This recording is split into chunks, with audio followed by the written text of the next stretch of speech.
ఉగస్య ఆది అనేదే ఉగాది. ఉగ అనగా నక్షత్ర గమనం, జన్మ ఆయుష్షు అని అర్థాలు. వీటికి ఆది అనగా మొదలు, ఉగాది అనగా ప్రపంచం జన్మ ఆయుష్షులకు మొదటి రోజు కనుక ఉగాది అయింది. ఇంకొక విధంగా చెప్పాలంటే యుగం అనగా రెండు లేక జంట అని కూడా అర్థం. ఉత్తరాయణ, దక్షిణాయనములనబడే ఆయన ద్వయ సంయుతం యుగం సంవత్సరం కాగా ఆ యుగానికి ఆది యుగాది అయింది. అదే సంవత్సరాది. ఉగాది వసంతాలకు గల అవినాభావ సంబంధం. సూర్యునికి సకల ఋతువులకు ప్రాతః సాయం కాలాది త్రికాలములకు ఉషాదేవతయే మాతృస్వరూపం. భారతీయ సంప్రదాయం ప్రకారం చైత్ర శుక్ల పాడ్యమి నాడే అనగా ఉగాది రోజున సృష్టి జరిగిందని పురాణైతికంగా చెప్పబడింది. ఆర్ఎస్ఎస్ సంస్థాగత స్థాయిలో వారు అధికారికంగా జరుపుకునే 6 పండుగలలో ఇది ఒకటి. ఇతర 5 పండుగలు హిందూ సామ్రాజ్య దినోత్సవం, మకర సంక్రాంతి, సంక్రాంతి, గురుపూర్ణిమ, రక్షాబంధన్ మహోత్సవ్గా ఉన్నాయి. ఉగాది పచ్చడి. వేదాలను హరించిన సోమకుని వధించి మత్స్యవతారిదారి అయిన విష్ణువు వేదాలను బ్రహ్మకప్పగించిన శుభతరుణ పురస్కారంగా విష్ణువు ప్రీత్యర్థం ఉగాది ఆచరణలోకి వచ్చనని పురాణ ప్రతీతి. చైత్రశుక్లపాడ్యమి నాడు విశాల విశ్వాన్ని బ్రహ్మదేవుడు సృష్టించాడు కనుక సృష్టి ఆరంభించిన సంకేతంగా ఉగాది జరుపబడుతుందని కూడా చెప్పబడుతుంది. శాలివాహన చక్రవర్తి చైత్రశుక్లపాడ్యమి నాడే పట్టాభిషిక్తుడై తన శౌర్యపరాక్రమాలతో శాలివాహన యుగకర్తగా భాసిల్లిన కారణాన ఆ యోధాగ్రని స్మృత్యర్థం ఉగాది ఆచరింపబడుతుందని చారిత్రక వృత్తాంతం. ఏది ఏమైనా జడప్రాయమైన జగత్తులో చైతన్యాన్ని రగుల్కొల్పి మానవాళిలో నూతనాశయాలను అంకురింపచేసే శుభదినం ఉగాది. శిశిర ఋతువు ఆకురాలు కాలం. శిశిరం తరువాత వసంతం వస్తుంది. చెట్లు చిగుర్చి ప్రకృతి శోభాయమానంగా ఉంటుంది. కోయిలలు కుహూ అని పాడుతాయి. ఉగాది రోజు నుండే తెలుగు సంవత్సరం మొదలవుతుంది కాబట్టి ఇది తెలుగువారి మొదటి పండుగ. ఉగాది రోజున కొత్తగా పనులు ప్రారంభించుట పరిపాటి. ఆ రోజున ప్రాతఃకాలమున లేచి ఇళ్ళు, వాకిళ్ళు శుభ్రపరచుకుంటారు. ఇంటి గుమ్మాలకు మామిడి తోరణాలు కట్టి అలంకరిస్తారు. తలంటి స్నానం చేసి కొత్త బట్టలు ధరించి ఉగాది పచ్చడితో దినచర్య ప్రారంభిస్తారు. ఉగాది పచ్చడి ఈ పండుగకు ప్రత్యేకమైంది. షడ్రుచుల సమ్మేళనం. తీపి, మధురం, పులుపు, ఆమ్లం, ఉప్పు, లవణం, కారం, కటు, చేదు, తిక్త, వగరు, కషాయం అనే 6 రుచులు కలసిన ఉగాది పచ్చడి తెలుగువారికి ప్రత్యేకం. సంవత్సరం పొడుగునా ఎదురయ్యే మంచి చెడులను, కష్ట సుఖాలను సంయమనంతో స్వీకరించాలన్న సందేశాన్ని ఉగాది పచ్చడి మనకు తెలియజేస్తుంది. ఈ పచ్చడి కొరకు చెరకు, అరటిపళ్ళు, మామిడికాయలు, వేప పువ్వు, చింతపండు, జామకాయలు, బెల్లం మొదలగునవి వాడుతుంటారు. ఈ పండుగను ద్రావిడ భాషలు మాట్లాడే ప్రజలు మరాఠీ ప్రాంతానికి వ్యాప్తి చేశారు. అక్కడ ఈ పండుగ గుడిపడ్వాగా పేరు పొందింది. హిందువులకు అత్యంత శ్రేష్టమైన ఈ ఉగాది ముఖ్యంగా ఆంధ్రప్రదేశ్, తెలంగాణ, కర్ణాటక, మహారాష్ట్ర తదితర ప్రాంతాల్లో విశేషంగా జరుపుకుంటారు. ఆంధ్ర, కర్ణాటకల్లో ఉగాదిగా పరిగణిస్తే మహారాష్ట్రలో గుడిపాడ్వా పేరుతో పిలుస్తారు. తమిళులు పుత్తాండు అనే పేరుతో, మలయాళీలు విషు అనే పేరుతోనూ, సిక్కులు వైశాఖి గాను, బెంగాలీలు పొయిలా బైశాఖ్ గాను జరుపుకుంటారు. అయితే పండుగను నిర్వహించడంలో పెద్దగా తేడాలు లేవనే చెప్పవచ్చును.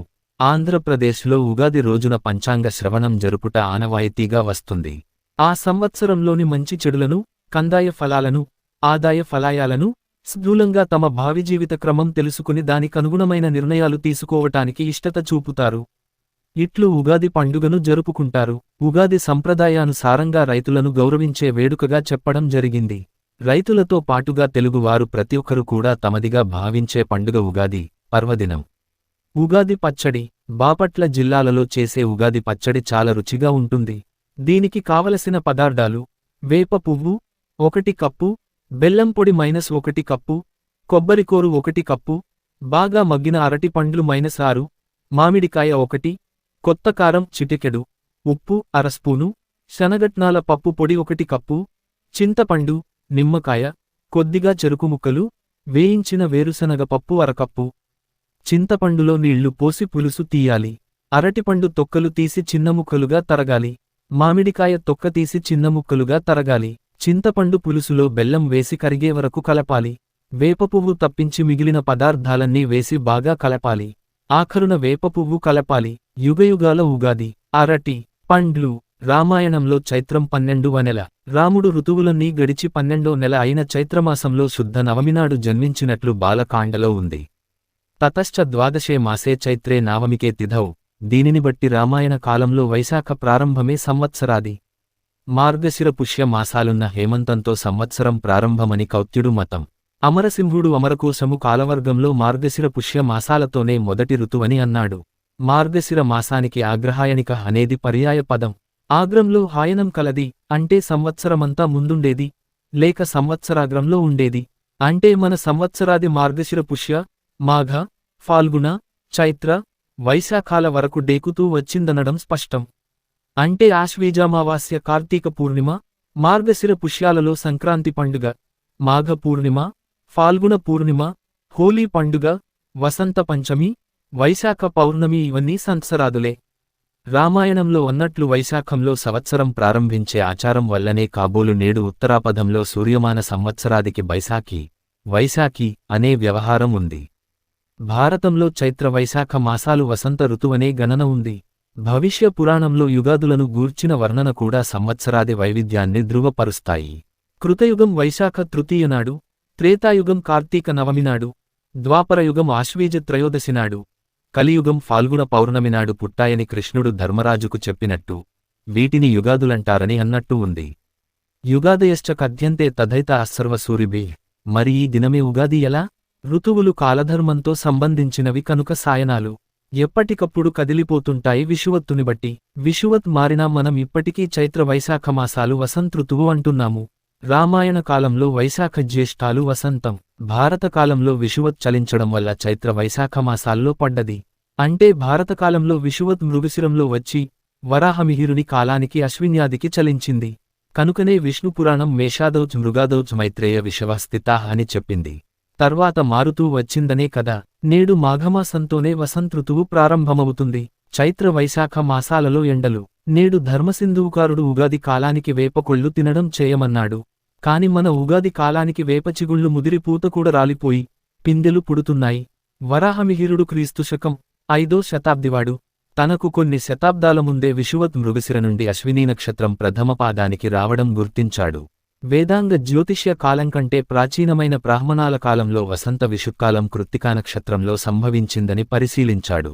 తన కాలంలో వసంత విషువత్కాలం అశ్విన్యాదిలో సంభవించడం చేత ఆనాటినుంచి ఉత్తరాయణం దేవమానదినం ప్రారంభం కావడం ప్రాచీన సాంప్రదాయం కనుక అదే వసంతకాల ప్రారంభంగాను ఆనాడే సంవత్సర ప్రారంభంగాను నిర్ణయించి మాసఋతు సామరస్యం చేశాడు. వసంత విషుత్కాలం చైత్రమాస ప్రారంభంగా పరిగణితమైందన్నమాట. కాని మనం ధర్మసింధు కారుడన్నట్టు శుక్ల ప్రతిపదాది నుంచి అమావాస్యతో ముగిసే కాలాన్ని నెలగా పరిగణిస్తున్నాము. నాటినుంచి నేటి వరకు చైత్రమాసంలోనే ఉగాది పండుగ అనే ఆచారం ఏర్పడింది. వరాహమిహిరుడు వసంత విషువత్తును బట్టి ఋతుమాస సామరస్యం సాధించనేమో సాధించాడు. కాని అప్పటినుంచి వసంత విషువత్ 23 డిగ్రీలు వెనక్కు వస్తూ ఉంది. మన ఉగాది చైత్ర మాసంతోనే ఎందుకు మొదలవుతుంది అనే ప్రశ్నకు హేమాద్రి పండితుడు చైత్రమాసి జగద్బ్రహ్మ ససర్జ ప్రథమేహని శుక్లపక్షే సమగ్రంతు తదా సూర్యోదయే సతి. చైత్రశుద్ధ పాడ్యమి సూర్యోదయ సమయంలో బ్రహ్మ ఈ జగత్తును సంపూర్ణంగా సృష్టించాడు అని సమాధానం చెప్పాడు. ఇది ఇలా ఉంచితే మన దేశంలో పుష్య, మాఘ మాసాలు పంటలు పండి ప్రకృతి రసభరితంగా ఉండే కాలం. ప్రజలు తమ శ్రమ ఫలితాన్ని కట్టెదుట చూస్తూ పొంగిపోతారు. ఇదే మొదట్లో మన సంవత్సరాది. దీనిని సూచించే దినం మకర సంక్రమణం. ఇది మార్గశిర, పుష్య, మాఘమాసాల మధ్యన వచ్చేది విషువత్కాలం. విషువత్కాలమంటే పగలు రాత్రి సరిసమానంగా ఉండే కాలం. సమరాంత్రిందివే కాలే విషువత్ అన్నాడు అమరసింహుడు. ఈ విషువత్తులు 2, మకర సంక్రాంతి అలాంటి విషువత్తులలో ఒకటి. ఈనాటి నుంచి ప్రకృతిలో క్రొత్త మార్పులు కలగడం ఆరంభం అవుతుంది. ఈ విషువత్ నిర్ణయంలోనూ మత భేదం ఉంది. కటకం నుంచి, కటక విషువత్ నుంచి దక్షిణాయనం, మకర విషువత్ నుంచి ఉత్తరాయణం ప్రారంభమవుతాయని నేటి సాంప్రదాయం. కాని పూర్వం ఆశ్లేషారథం నుంచి దక్షిణాయనం, ధనిష్టా ప్రథమపాదం నుంచి అంటే అభిజిత్తుతో సహా లెక్కపెడితే కుంభం నుంచి ఉత్తరాయణం, సింహం నుంచి దక్షిణాయనం ఉండేవని ఇప్పుడు అవి కటకాలకు మారాయని వరాహమిహిరుడు బృహత్సంహితలో తెలిపాడు. మనకొక సంవత్సరమైతే దేవతలకొక దినం. వారి దినం మేషంతో ప్రారంభమవుతోంది, తులతో రాత్రి. కనుక నేడు మకర కటకాల నుంచి ఉత్తర దక్షిణాయనాలు చెబుతారు అని శ్రీ పత్యాచార్యుడు అన్నాడు. మనం ఉత్తర ధ్రువ ప్రాంతం నుంచి బయలుదేరామనువాదం నిజమైతే మేషవిషువత్తు నుంచి మనకు దినం ప్రారంభం కావడం, 6 నెలలు చీకటి, 6 నెలలు వెలుతురు ఉండే దినం మొదలు కావడం నిజం. మనం ఉత్తరార్ధగోళం వారం కనుక మేషంలోనే మనకు సూర్యోదయం. భూమధ్య రేఖపై సూర్యుడుండే దినం విషువత్. మానవుడు ఋతువులు తన లెక్కలకు ముందు వెనుకలుగా రావడం చూచి సూర్యచారాన్ని తక్కిన గ్రహాల చారాన్ని లెక్కలు కట్టసాగాడు. సూర్యుడు విషువత్తులో ప్రవేశించిన నాటినుంచి లెక్కకట్టి రాసులు విభజించాడు. ఈ విధంగా నభోమండలం 12 భాగాలు అయినది. ఆ రాసులతోనే మాస సంకేతం చేసుకున్నాడు. సూర్యుడు ఒక రాశి నుంచి మరొక రాశికి ప్రవేశించడానికి దాదాపు 30-31 దినాలవుతుంది. కాని చంద్రుని వృద్ధిక్షయాలతో ఏర్పడిన నెలకు, తర్వాత సూర్యమానపు నెలకు క్రమంగా నెలవారా రావడం మొదలైంది. చంద్రమానానికి 19 లకు 7 అదనపు నెలలు చేర్చి 2 మానాలను సర్దుకోవలసి వచ్చించి, కనుకనే ప్రతి 3 ఏటా చంద్రమానసం లో ఒక అధిక మాసం వస్తూ ఉంటుంది. నిజానికి చంద్రమానమే వేదకాలం నుంచి ఆచరణలో ఉన్నదేమో. సౌరమానం వ్యవహారంలో ఉన్న ప్రాంతాలలోనూ వైదిక కర్మలకు చంద్రమానాన్ని అనుసరించడమే దీని ప్రాచీనతకు ప్రమాణం. అగ్ని పూజకులైన ఫార్సీలు ఎప్పుడో మన నుంచి విడిపోయినవారు. వారి సంవత్సరాది నౌరోజ్, అది కూడా వసంతమాసంలో దాదాపు ఉగాది దరిదాపులలోనే రావడం కూడా చంద్రమానం ప్రాచీనతకు నిదర్శనం. ముస్లింలు ఏ దేశం వారైనా పూర్తిగా చంద్రమానాన్ని వాడేవారే. కనుకనే వారి పండుగలు ఒకసారి చైత్రంలో, మరొకసారి వైశాఖంలో మారుతూ ఉంటాయి. చాళుక్యుల కాలంలో మాత్రం సూర్యమానం ఆంధ్రదేశంలో అధిక వ్యాప్తిలో ఉండేదట. ఇప్పుడు మన దేశంలో సౌరమానాన్ని వంగ, తమిళ, కేరళ, పంజాబు, సింధు, అస్సాం వారు అనుసరిస్తున్నారు. మేషవిషువత్తే దైవతదినానికి, అంటే సంవత్సరార్ధానికి ప్రారంభమైనప్పుడు భాస్కరాచార్యుడు సిద్ధాంత శిరోమణిలో సూర్యుడు లంకానగరంలో వసంతృతువు శుక్లపక్ష ప్రతిపత్తునాడు ఉదయించడం వల్ల, భూమధ్య రేఖపై ఉండడాన్ని బట్టి అనాడే ఉగాది అనడం వల్ల సంవత్సరం వసంతర్తుతో ప్రారంభిస్తుందని యజుర్వేదం ఒకవైపు ఘోషిస్తుండగను, ధర్మసింధు, నిర్ణయసింధుకారులు ఈ ఉగాది పండుగ సంవత్సరాది పండుగ అనడం మాత్రమే కాక, నిర్ణయసింధుకారుడు శుద్ధపాడ్యమి నుంచి అమావాస్య వరకుగల కాలమే నెల అని నిర్ణయించినప్పుడు వివిధ విధాల సంవత్సరాదులేమిటి అనే ప్రశ్న ఉదయిస్తుంది. కాని ఋతునిర్ణయంలోనూ, సంవత్సరాది నిర్ణయంలోనూ ప్రాచీనకాలంలో వివిధాచారాలున్నాయనడమే దానికి సమాధానం. ఒకప్పుడు కార్తులను బట్టి ఋతు నిర్ణయం జరిగేది. వేదాంగ జ్యోతిష్ కాలంలో ధనిష్టా కార్తితో ప్రారంభమైన శిశిర ఋతువుతో, మాఘపూర్ణిమ నుండి 2 నెలలతో మొదటి ఋతువు, సంవత్సరం ప్రారంభమయ్యేది. ఇది ఉత్తరాయణ ప్రవేశ కాలం కూడాను. ఇది పరాశరుడు మతం. సంవత్సరాది పండుగ మాట సరే, ఉగాది అనే మాట ఏమిటి? యుగమంటే కాలం, తదాది యుగాది. మనతోడివారైన కన్నడులు నేడు యుగాది అని యకారాదిగానే దీనిని వ్యవహరిస్తారు. యకారాది పదాలు తెలుగు భాష సంప్రదాయం కాదు గనుక ఉగాది అయి ఉంటుంది. ద్రావిడ మూలాల చెరకు ముక్కలు. ఉగాది ప్రాముఖ్యం చైత్ర శుద్ధ పాడ్యమి రోజున బ్రహ్మసృష్టిని నిర్మించడం ప్రారంభించారని నమ్ముతారు. మత్స్యావతారము ధరించిన విష్ణువు సోమకుని సంహరించి వేదాలను బ్రహ్మకప్పగించిన సందర్భంగా ఉగాది ఆచరణలోకి వచ్చనని పురాణ ప్రతీతి. బ్రహ్మదేవుడు ఈ జగత్తును చైత్రమాస శుక్లపక్ష ప్రథమ దినాన సూర్యోదయ వేళ సమగ్రంగా సృష్టించాడంటారు. అంటే కాలగణాన్ని గ్రహ, నక్షత్ర, ఋతు, మాస, వర్ష, వర్షాదికులను బ్రహ్మదేవుడు ఈనాడు ప్రవర్తింపచేశాడన్నది పెద్దల భావన. అంతేకాదు వసంత ఋతువు కూడా అప్పుడే మొదలవుతుంది. అందుకే కొత్త జీవితానికి నాందికి గుర్తుగా ఉగాది పండుగను జరుపుకుంటారు. శాలివాహనుడు పట్టాభిషిక్తుడైన దినం కారణంగా ఈ పండుగ ప్రాశస్త్యంలోకి వచ్చిందని మరొక గాథ. ఉగాది, యుగాది అనే 2 పదాలు వాడుకలో ఉన్నాయి. ఉగ అనగా నక్షత్రగమనం. నక్షత్రగమనానికి ఆది, ఉగాది అంటే సృష్టి ఆరంభమైన దినమే ఉగాది. యుగము అనగా ద్వయము లేక జంట అని కూడా అర్థము. ఉత్తరాయణ, దక్షిణాయనములనబడే ఆయన ద్వయ సంయుతం యుగం, సంవత్సరం కాగా ఆ యుగానికి ఆది, సంవత్సరాది, యుగాది అయింది. యుగాది శబ్దానికి ప్రతిరూపమైన ఉగాదిగా వ్యవహృతమైనది.